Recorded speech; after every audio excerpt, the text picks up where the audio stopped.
अस्सलाम वालेकुम, कैसे हैं आप सब। तो आज हम बात करने जा रहे हैं एक्सरसाइज 1.1 के क्वेश्चन नंबर 3 की। मेरे पास एक क्लास 10th मैथमेटिक्स की बुक है साइंस ग्रुप की और उसका चैप्टर नंबर 1 चल रहा है जिसका नाम है क्वाड्रेटिक इक्वेशंस। तो इस चैप्टर से रिलेटेड काफ़ी कंटेंट मैंने कवर किया है और वो तमाम कंटेंट मैंने एक प्लेलिस्ट में अपलोड किया है और उस प्लेलिस्ट का लिंक मैंने डिस्क्रिप्शन में दे दिया हुआ है। वो इस चैप्टर के नेम से ही प्लेलिस्ट मैंने बनाई हुई है। आपको तमाम सोल्यूशंस इस चैप्टर से रिलेटेड जो अपलोड किए जा चुके हैं और जो इन फ्यूचर अपलोड करूँगा वो इसी प्लेलिस्ट में मिलेंगे। इसके अलावा अगर आपके कोई क्वेश्चन होंगे, कोई सजेशंस है मेरे वीडियो कंटेंट के हवाले से, तो उसके लिए मैंने एक फेसबुक पेज बनाया हुआ है, उसका लिंक भी डिस्क्रिप्शन में गिवन है। आप उस लिंक के थ्रू अपने क्वेश्चंस को, अपने सजेशंस को मुझ तक पहुंचा सकते हैं। तो आइए अब स्टार्ट कर लेते हैं क्वेश्चन नंबर 3। आज हम इस वीडियो में इसका पार्ट नंबर 1 करेंगे और इंशाल्लाह आने वाली वीडियोज़ में हम इसके बाकी पार्ट्स भी सारे के सारे सॉल्व करेंगे। तो पहले पार्ट को हम सॉल्व करने जा रहे हैं। इसकी स्टेटमेंट हम रीड कर लेते हैं। तो यहाँ पे लिखा हुआ है solve the following equations bye completing square.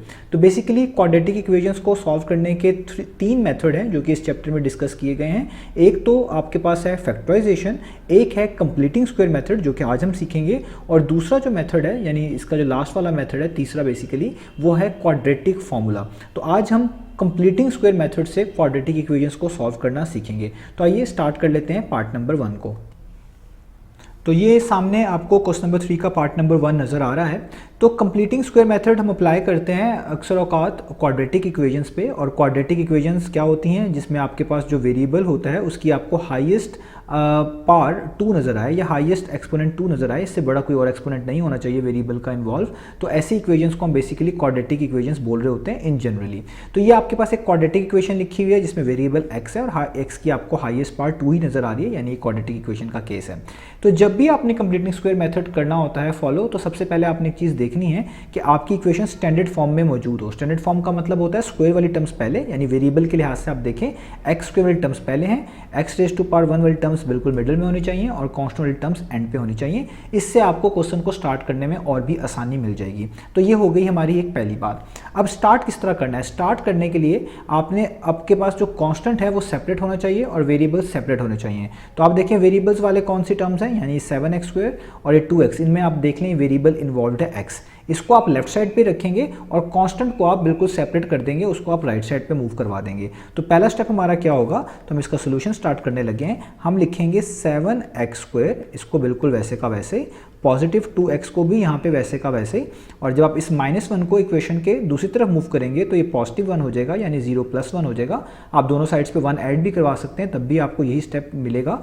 तो ये आपके पास फाइनल हो जाएगा 7x square plus 2x equal to 0 + 1 1। तो पहला काम आपने ये कर लेना है कि आपके पास जो भी यहाँ पे इक्वेशन लिखी हुई है उसमें आप वेरिएबल्स वाली टर्म्स को एक तरफ और कांस्टेंट वाली टर्म को एक तरफ कर लेना है। अब अगला इंपॉर्टेंट काम क्या है जिससे आपको आसानी मिलेगी कंप्लीटिंग स्क्वायर मेथड में, आपने देखना है जो एक्स स्क्वायर वाली टर्म है, यहाँ पे कोई भी वेरिएबल हो सकता है, एक्स वाई जी कुछ भी हो सकता है, लेकिन उसके ऊपर पार्ट 2 होनी चाहिए, उसका कोफिशिएंट आपने देखना है। तो जो एक्स स्क्वायर के साथ कोफिशिएंट लिखा हुआ है वो 1 होना चाहिए।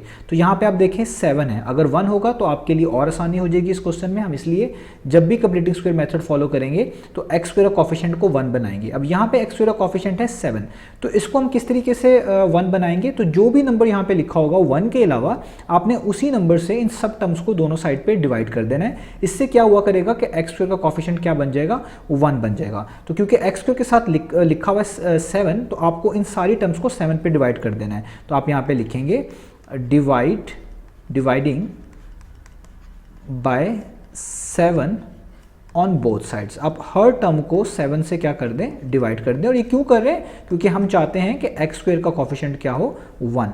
तो कोफिशिएंट बोलते हैं उसके साथ लिखे हुए नंबर को। तो ये जो 7x स्क्वायर है इसको भी मैं किससे डिवाइड कर दूंगा, 7 से। ये जो प्लस 2x है इसको भी मैं किससे डिवाइड कर दूंगा, 7 से। और यहाँ पे जो 1 है इसको भी हम किससे डिवाइड कर देंगे, 7 से।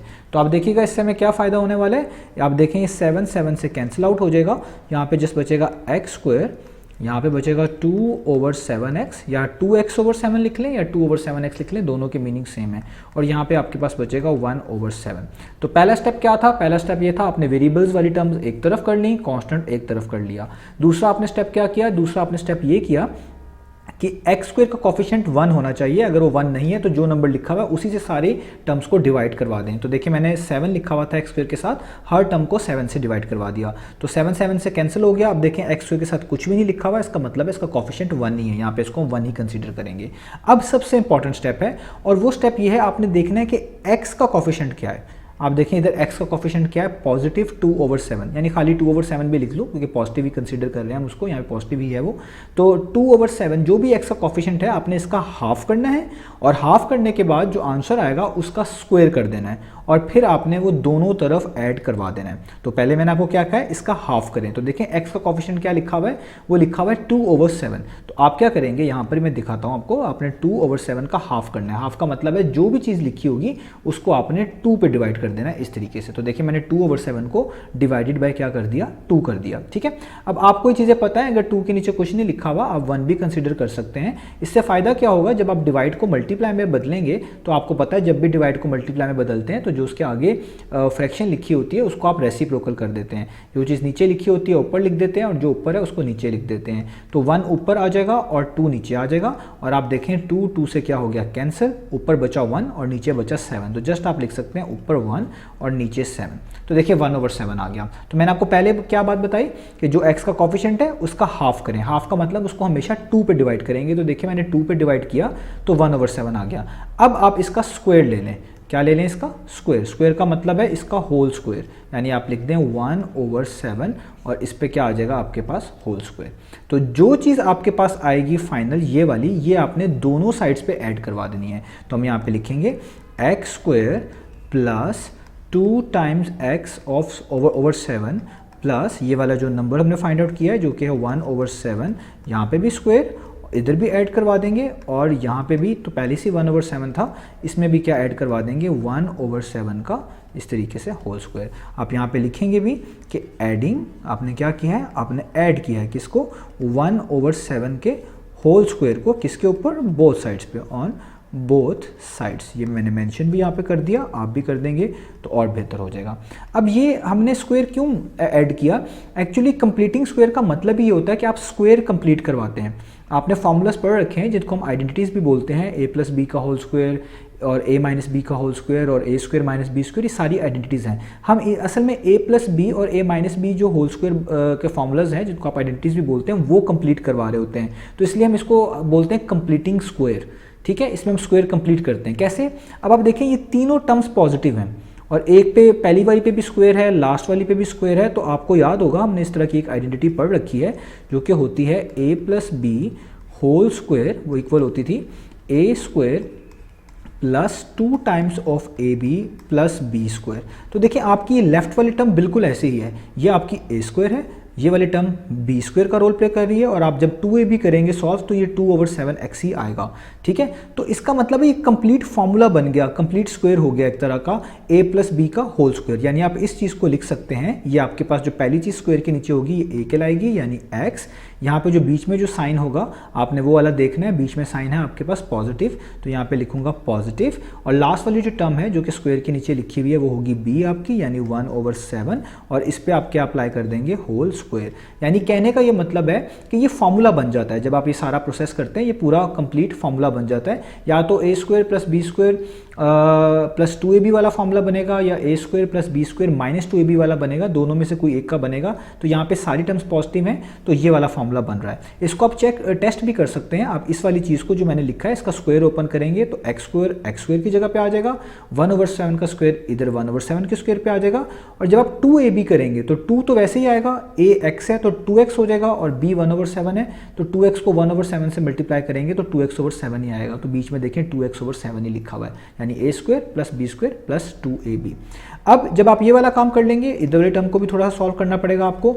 तो यहाँ पे आप देखें 1 का स्क्वायर है, 1 का स्क्वायर 1 ही होता है, और 7 के ऊपर भी स्क्वायर है, दोनों पे स्क्वायर होते हैं क्योंकि जब ऊपर नीचे इस तरह चीज़ लिखी हो और होल स्क्वायर उसका मतलब है दोनों पे अलग अलग अप्लाई होगा।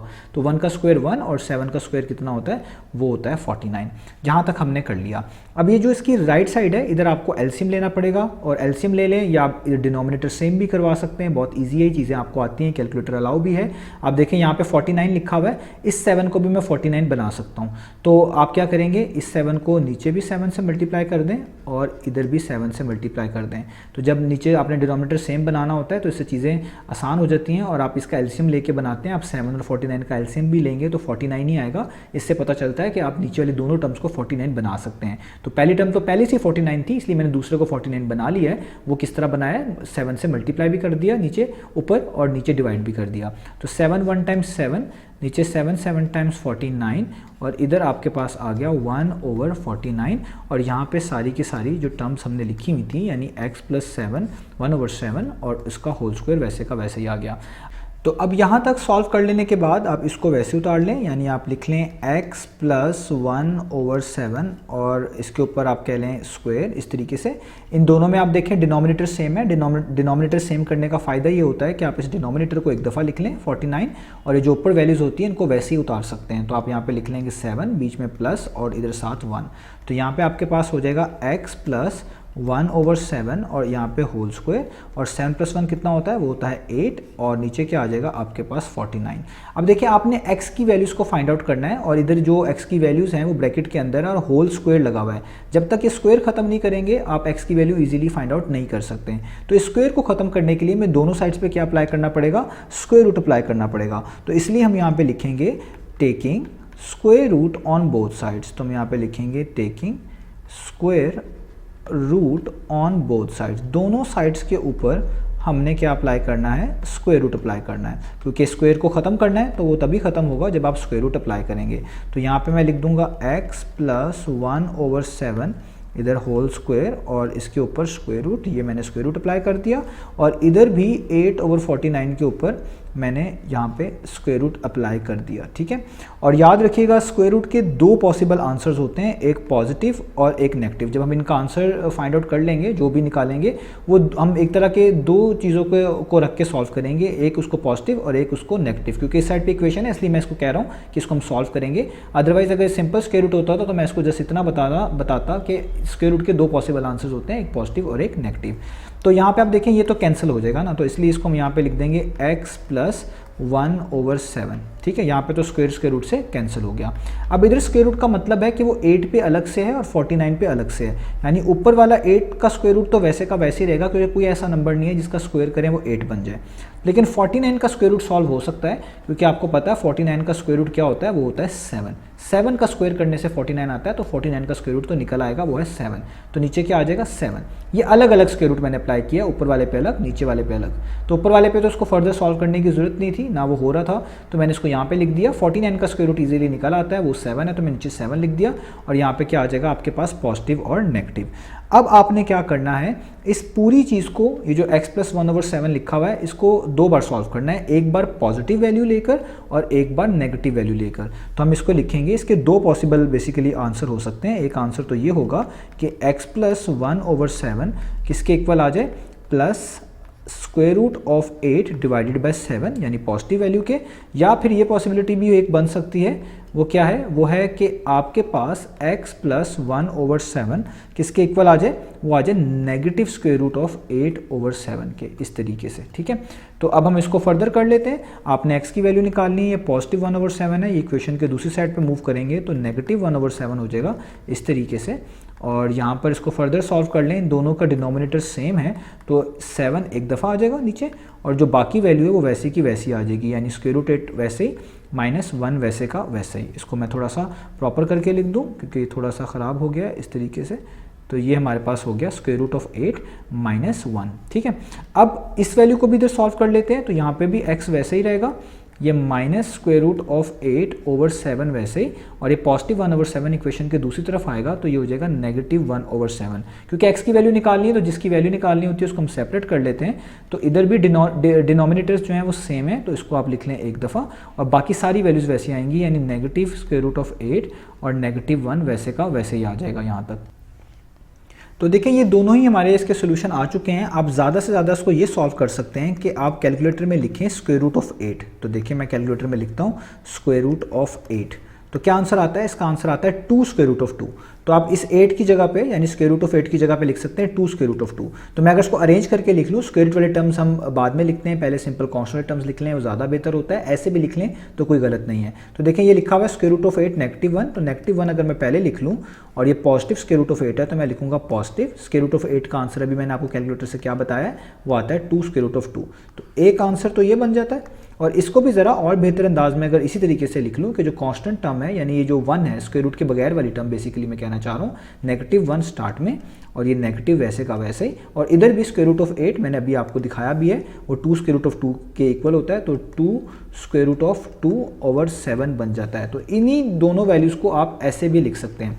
तो आपका फाइनल सोल्यूशन सेट क्या होगा, क्योंकि आप देखें ये दोनों वैल्यूज़ एक जैसी ही हैं, बस एक के में प्लस है बीच में और एक में माइनस है, बाकी एग्जैक्टली सेम है। तो आप सोल्यूशन सेट इसको ऐसे लिखेंगे, आप लिखेंगे -1 प्लस माइनस, प्लस माइनस का मतलब एक बार प्लस वाली वैल्यू ये वाली, और माइनस का मतलब एक बार ये वाली वैल्यू। आगे क्या है, वो है 2 स्क्वायर रूट ऑफ 2 और नीचे आपके पास क्या आ जाएगा, वो आ जाएगा 7 और ये ब्रैकेट आप कर देंगे क्लोज। तो ये हमारे पास इसका सोल्यूशन आ गया। इसके दो आंसर्स हैं, एक ये वाला और एक ये वाला।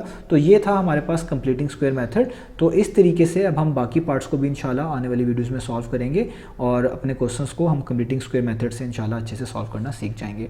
तो इंशाल्लाह नेक्स्ट वीडियो में मिलते हैं बाकी सोल्यूशंस के साथ।